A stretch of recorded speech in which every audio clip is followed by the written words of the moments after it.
So why can't we use MQTT for controlling a robot? Can somebody guess? Yeah. Not fast enough. Exactly. So why it is not fast enough?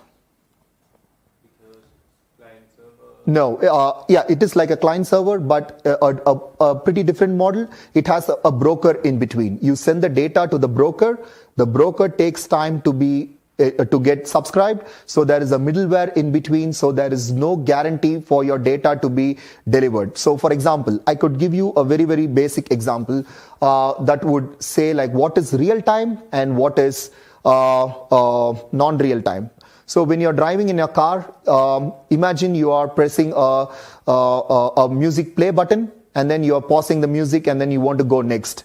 So in the same time, if you're unfortunately you meet with an accident, then what happens is your airbag must open.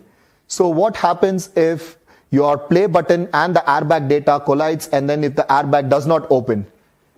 This is a catastrophe. So when something happens, when the data is not delivered on time and a catastrophe or a bad situation happens and if lives are threatened, so these are real-time systems. And for this, the data delivery should be in plus or minus 10 microseconds or even lesser, and there is catastrophe.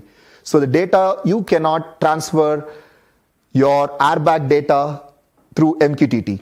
So for this purposes, we have other protocols which we are going to see today. So what happens when you have to have your infotainment system and your airbag data to flow separately? What is the complexity that is happening?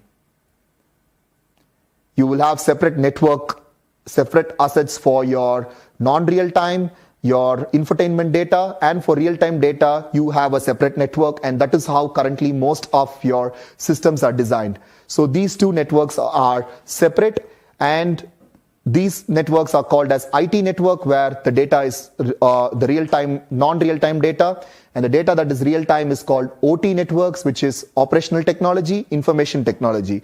When you combine, people die. Yeah, so for example, your airbag does not open on time. That is unfortunate situation.